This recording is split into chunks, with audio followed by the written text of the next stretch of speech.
إن الحمد لله نحمده ونستعينه ونستغفره ونعوذ بالله من شرور أنفسنا ومن سيئات أعمالنا من يهده الله فلا مضل له ومن يضلله فلا هادي له وأشهد أن لا إله إلا الله وحده لا شريك له وأشهد أن محمدا عبده ورسوله أما بعد فإن خير الحديث كتاب الله وخير الهدي هدي محمد صلى الله عليه وآله وسلم وشر الأمور محدثاتها وكل محدثة بدعة وكل بدعة ضلالة وكل ضلالة في النار.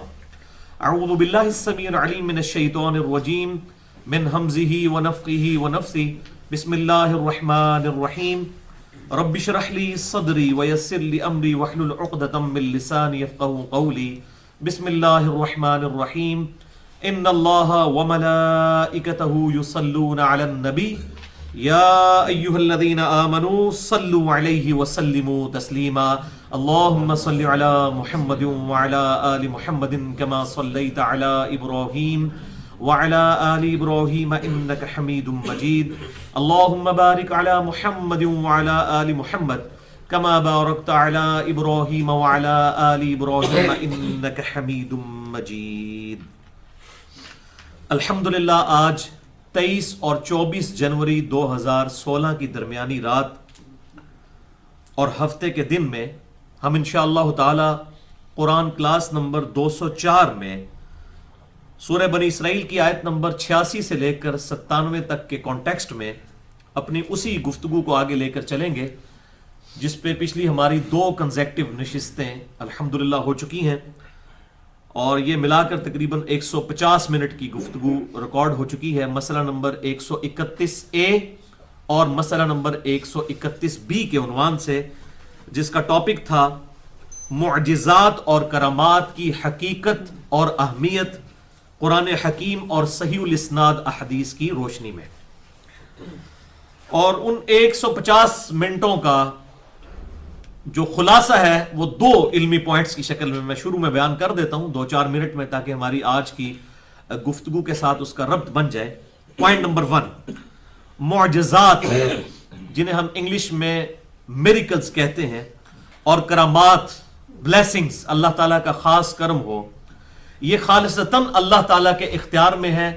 یہ کوئی کمپیٹنسی یا کوئی قابلیت نہیں ہے کہ جو شخص خود سے حاصل کر لے. جیسا کوئی شخص ڈرائیونگ کرنا سیکھ جاتا ہے پھر وہ اپنی مرضی سے ڈرائیونگ کرتا رہے. تو معجزات اور کرامات اس طرح نہیں ہوتے، بلکہ اللہ تعالیٰ کے اختیار میں ہوتے ہیں. اور ان میں سے بھی جو معجزات ہیں وہ پرٹیکولرلی اللہ تعالیٰ اپنے انبیاء کرام علیہ السلام کے ساتھ بسا اوقات پرماننٹلی اٹیچ کر دیتا ہے کچھ معجزات کو، اور کچھ جو ہے وہ وقتاً فوقتاً جو ہے وہ سامنے آتے ہیں. البتہ جہاں تک کرامات کا تعلق ہے تو یہ ٹوٹلی جو ہے دعا کی قبولیت تک اس کا تعلق ہے، کسی کے ہاتھ میں کوئی چیز لینے والی بات نہیں ہے. اور اسی طریقے سے جو تیسری چیز ہے استدراج، معجزہ، کرامت اور استدراج، جسے ہم انگلش میں ایلوژن کہتے ہیں، نظر بندی. یہ کسی بھی فاسق اور فاجر شخص، کسی غیر مسلم سے بھی ظاہر ہو سکتی ہے، لیکن کتاب و سنت کی روشنی میں یہ کوئی دلیل نہیں ہوتی. یہ نظر بندی اور جادو ہی ہوتا ہے، اور اس کو بنیاد بنا کر کوئی شخص کتاب و سنت کے خلاف کوئی چیز پروپیگیٹ نہیں کر سکتا. پوائنٹ نمبر 2، ہمارے محبوب امام کائنات سید الاولین والآخرین شفیع المذنبین رحمت للعالمین سیدنا و مولانا امام اعظم محمد رسول اللہ صلی اللہ علیہ وآلہ وسلم کو دعوی نبوت کے اعتبار سے جو واحد معجزہ دیا گیا وہ القرآن ہے. آپ صلی اللہ علیہ وسلم کی نبوت چونکہ قیامت تک کے لیے تھی، لہٰذا اللہ تعالیٰ نے آپ کو معجزہ بھی ایسا دیا کہ جو قیامت تک کے لیے ہے. آج اگر موسیٰ علیہ السلام کا عصا ہمیں مل بھی جائے، چاہے وہ آپ ویٹیکن سٹی میں بیٹھے ہوئے کسی پریسٹ کو دے دیں، کسی پادری کو، یا یروشلم میں بیٹھے ہوئے کسی یہودی پادری کو دے دیں، یا امام کعبہ کے ہاتھ میں بھی دے دیں، وہ کبھی بھی اژدہا نہیں بن سکتا. وہ معجزہ موسیٰ علیہ السلام کے ہاتھوں تک معجزہ تھا، لیکن الحمدللہ یہ کتاب وہ معجزہ ہے جو آپ صلی اللہ علیہ وسلم کے مبارک زمانے میں بھی معجزہ تھی، اور قیامت تک آنے والے آخری انسان کے لیے بھی اللہ کے محبوب صلی اللہ علیہ وسلم کا معجزہ ہے. آج سائنس اپنے عروج پر ہے، اس کتاب کی کوئی ایک آیت بھی ایسی نہیں ہے جو اسٹیبلش سائنس کے خلاف ہو. الحمدللہ اسٹیبلش سائنس کی میں بات کر رہا ہوں. تو آپ صلی اللہ علیہ وسلم کو مردے زندہ کرنا، اسی طریقے سے عصا کو اژدہا میں بدل دینا، اسی طریقے سے جتنے بھی فزیکل فینومینا آف نیچر کو توڑنے والے ٹینجیبل فارم میں معجزات اگلے انبیاء کو دیے گئے، آپ صلی اللہ علیہ وسلم کو دعوے نبوت کے لیے ایسا کوئی معجزہ نہیں دیا گیا. لیکن آپ صلی اللہ علیہ وسلم کے حسی معجزات ٹینجیبل فارم میں فزیکل فینومینا آف نیچر، قانون قدرت کو توڑنے والے موجود ہیں، اور الحمدللہ آج ہم ان کو ڈسکس بھی کریں گے اس حوالے سے. اور یہ ہماری آج کی گفتگو ہوگی مسئلہ نمبر 131C. نبی اکرم صلی اللہ علیہ وآلہ وسلم کے 17 حسی معجزات فزیکل فارم میں، ٹینجیبل فارم میں، فزیکل فینومینا آف نیچر کو توڑنے والے، قانون قدرت کو توڑنے والے اللہ کے محبوب صلی اللہ علیہ وسلم کے یہ 17 معجزات انشاءاللہ ہم ڈسکس کریں گے. اور یہ بھی 2 حصوں میں ڈیوائیڈ ہے. 17 کی نسبت میں نے لی ہے صحیح بخاری اور صحیح مسلم کی احادیث کی روشنی میں بھی، اہل سنت کے ہاں بھی، اہل تشیع کے ہاں بھی، بلکہ اس سے بھی بڑھ کر اجماع اور تواتر کے ساتھ یہ بات مسلمانوں کے اندر موجود ہے، چاہے وہ اہل سنت ہوں خواہ وہ اہل تشیع ہوں، کہ فرض نماز کی رکعتوں کی تعداد دن رات میں 17 ہے. فجر کے 2 فرض، ظہر کے 4 فرض، عصر کے 4، مغرب کے 3 اور عشاء کے 4. اس 17 کی نسبت سے میں نے یہ 17 جو ہے معجزات انشاءاللہ ڈسکس کرنے کا ارادہ کیا ہے. اور اس کی بھی پھر آگے ڈویژن ہے. 12 جو ہے 12 ربیع الاول کی نسبت سے 12 معجزات وہ ہوں گے جو پرٹیکولرلی آپ صلی اللہ علیہ وسلم کے حسی معجزات، فزیکل فینومینا آف نیچر کو، قانون قدرت کو توڑنے والے. اور پھر آخری 5 حسی معجزات آپ صلی اللہ علیہ وسلم کی پروفیسیز، اور یہ 5 کی بھی نسبت جو ہے وہ اہل بیت کے ساتھ. آپ صلی اللہ علیہ وسلم کی مستقبل کی خبریں جو آپ صلی اللہ علیہ وسلم نے دیں، اور وہ آپ صلی اللہ علیہ وسلم کی مبارک زندگی میں بھی اور بعد میں بھی من وان اسی طریقے سے الحمدللہ پوری ہوئی. تو یہ 17 حسی معجزات ہم ڈسکس کریں گے. اور اگلی دفعہ انشاءاللہ مسئلہ نمبر 131D ہوگا جو پرٹیکولرلی کرامات سے ریلیٹڈ ہوگا. انشاءاللہ اس کو ہم الگ سے ڈسکس کریں گے. اور میری یہ خواہش ہے کہ یہ ہماری گفتگو اب یہ 4 نشستوں میں تقریباً سمجھ لیں 6-7 گھنٹے کی گفتگو بن جائے گی. یہ قیامت تک کے لیے ایک ویڈیو بک بن جائے معجزات اور کرامات کے حوالے سے. اور الحمدللہ اس کا بڑا اچھا فیڈ بیک آیا ہے کہ فرقہ واریت کی لعنت سے بالا تر ہو کر ایک حق بات امت تک پہنچانے کی ایک الحمدللہ کوشش ہے. اسی حوالے سے آج جتنے بھی آیات آئیں گی انشاءاللہ میں ان کے مکمل ریفرنسز دوں گا، اور جتنی احادیث ہوں گی انشاءاللہ ان کے نمبرز علماء حرمین، بیروت اور دارالسلام کی انٹرنیشنل نمبر کے مطابق دوں گا، جس کے مطابق پوری دنیا میں عربی کتب شائع ہوتی ہیں. اس کے باوجود اگر کسی کی کوئی کیوری ہو تو وہ لیکچر کے اینڈ پہ مجھ سے سوال کر سکتے ہیں، یا بعد میں بھی میرا ای میل ایڈریس ہے mirza_95@yahoo.com، اس پہ ای میل کر کے جواب لیا جا سکتا ہے. بھائیو، ہمارے محبوب صلی اللہ علیہ وسلم کے کل 3 معجزات ایسے ہیں، اور میں نے پہلے بھی بتایا یہ معجزے کا لفظ ہے، پرٹیکولرلی یہ علم الکلام کی ٹرم ہے. قرآن حکیم میں اس کے لیے جو ٹرم استعمال ہوئی ہے اصطلاح وہ ہے آیتن، آیا، نشانی، اور انگلش میں ہم اسے کہتے ہیں سائن. یہ سگنیچر بھی جو کیا جاتا ہے اسے بھی ہم مختصر کر کے سائن کہتے ہیں.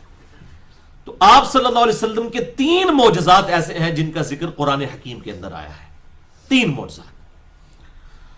اس کے علاوہ آپ صلی اللہ علیہ وسلم کے کئی معجزات ہیں، لیکن وہ احادیث کی کتابوں میں، صحیح بخاری، صحیح مسلم، اس کے علاوہ باقی کتابوں میں الحمدللہ بڑی ڈیٹیل کے ساتھ سینکڑوں حسی معجزات بھی آپ صلی اللہ علیہ وسلم کے رپورٹ ہوئے ہیں.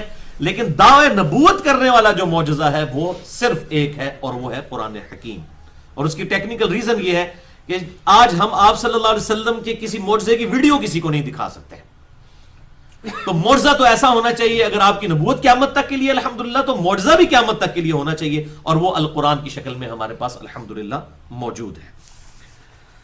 اس حوالے سے بھائیو جو جتنے بھی حسی معجزات ہیں، حسی ہم کہتے ہیں جن کو آپ جیسے حواس خمسہ ہم استعمال کرتے ہیں، جن کو آپ محسوس کر سکتے ہیں، فزیکل ہم انگلش میں سے کہتے ہیں، ٹینجیبل. حسی معجزات کے اعتبار سے اگر کسی کو شوق ہو تو یہ کمبائنڈ فارم میں آپ کو مشکات المصابیح میں مل جائیں گے. انٹرنیشنل نمبرنگ کے مطابق 5852 نمبر حدیث سے لے کر 5943 نمبر حدیث تک کل 92 احادیث ہیں جو آپ صلی اللہ علیہ وسلم کے پرٹیکولرلی حصی معجزات سے ریلیٹڈ ہیں الحمدللہ.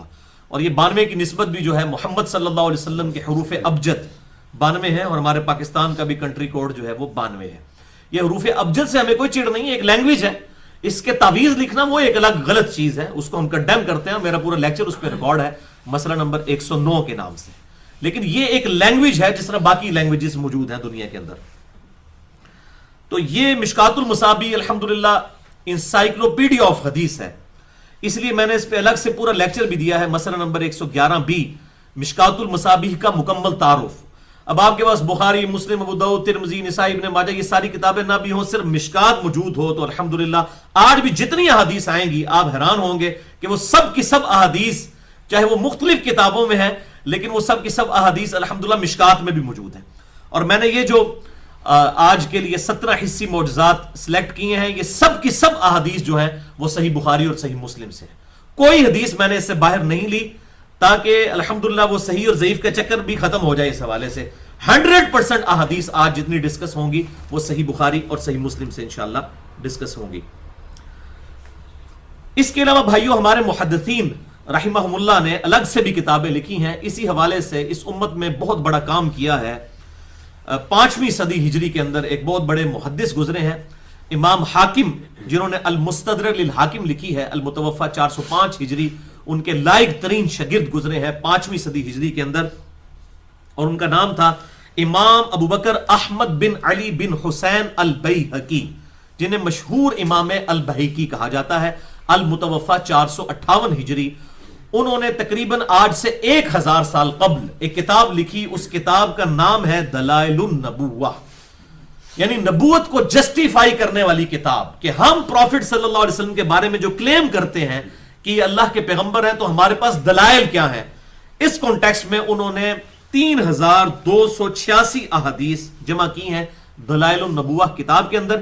یہ کتاب اردو میں بھی شائع ہو چکی ہے اور 6 جلدوں کے اندر الحمدللہ موجود ہے. اور اگر آپ نیٹ پہ تلاش کریں تو بڑی آسانی کے ساتھ آپ کو اس کا PDF بھی مل جائے گا. 3286 احادیث پر مشتمل دلائل النبوہ کتاب ہے، جس میں آپ صلی اللہ علیہ وسلم کی پروفیسیز موجود ہیں، مستقبل کی پیشن گوئیاں، آپ صلی اللہ علیہ وسلم کے معجزات، ایون آپ صلی اللہ علیہ وسلم کے صحابہ کی کرامات بھی اس کے اندر موجود ہیں، کیونکہ صحابہ کی کرامات بھی آپ صلی اللہ علیہ وسلم کے معجزات کا ہی ایک کانٹینیوشن ہے الحمدللہ. تو وہ 3 بڑے بڑے معجزات جو قرآن حکیم میں ذکر ہوئے ہیں، ان میں سے نمبر 1 القرآن، جس پہ ہم پچھلی 2 نشستیں 150 منٹ کی گفتگو کر چکے ہیں. مسئلہ نمبر 131A اور 131B. اس کے علاوہ بھی میرا لیکچر ہے مسئلہ نمبر 85 کے نام سے، قرآن اور قتال، ہمارے محبوب صلی اللہ علیہ وسلم کی 2 خصوصیات. دوسرا معجزہ جو قرآن میں ذکر ہوا وہ الاسراء والمعراج ہے. آپ صلی اللہ علیہ وسلم کا زمینی سفر الاسراء والمعراج، اور معراج کا سفر بیت اللہ سے لے کر بیت المقدس تک الاسراء، اور بیت المقدس سے جو سدرۃ المنتہا تک ہم اسے کہتے ہیں المعراج. اسے مشہور واقعہ معراج بھی کہا جاتا ہے. تو آپ صلی اللہ علیہ وسلم کا یہ معجزہ جو ہے اس کا بھی ذکر قرآن حکیم میں سورہ بنی اسرائیل اور سورۃ النجم کے اندر موجود ہے، اور اس میں میں نے بڑی ڈیٹیل کے ساتھ 6 گھنٹے میں لیکچر ریکارڈ کروا دیا ہے مسئلہ نمبر 126A B اور C کے عنوان سے. اور نمبر 3 بھائیوں معجزہ جو قرآن حکیم میں ذکر ہوا آپ صلی اللہ علیہ وسلم کا حصی معجزہ، وہ ایک ہی حصی معجزہ ہے جس کو لوگوں نے بھی آبزرو کیا، وہ ہے شق القمر والا واقعہ، چاند کا 2 ٹکڑے ہو جانا. یہ وہ معجزہ ہے جو واحد حصی معجزہ ہے جو لوگوں نے آبزرو کیا اور اس کا ذکر قرآن کے اندر موجود ہے. اس کے علاوہ کوئی بھی ڈائریکٹلی پوری ڈیٹیل کے ساتھ آپ صلی اللہ علیہ وسلم کا کوئی معجزہ قرآن میں ذکر نہیں ہوا. ہاں بخاری اور مسلم میں اور باقی حدیث کی کتابوں میں بہت معجزات آئے ہیں. یہ شق القمر، چاند کے 2 ٹکڑے ہونے والا واقعہ جو ہے یہ سورۃ القمر کے اندر موجود ہے. اس سورت کا نام ہی سورۃ القمر ہے، پارہ نمبر 27 کے اندر. اس کے علاوہ ایک اور واقعہ بھی بعض روایتوں میں آیا ہے سورج کو واپس پلٹانے والا، لیکن اصول محدثین پر وہ واقعہ ثابت نہیں ہے. یہ نہیں ہے کہ آپ صلی اللہ علیہ وسلم کے لیے معجزہ ظاہر نہیں ہو سکتا، اللہ تعالیٰ کے لیے کوئی مشکل نہیں ہے، بلکہ صحیح سند کے ساتھ یہ چیز ثابت ہے بخاری اور مسلم دونوں کے اندر. صحیح بخاری میں انٹرنیشنل نمبر کے مطابق 3124، صحیح مسلم میں 4555، اور مشکات میں بھی موجود ہے 433 نمبر حدیث کہ سیدنا موسیٰ علیہ السلام کے خلیفہ اول یوشع ابن نون، جوشوا جن کو ہم کہتے ہیں،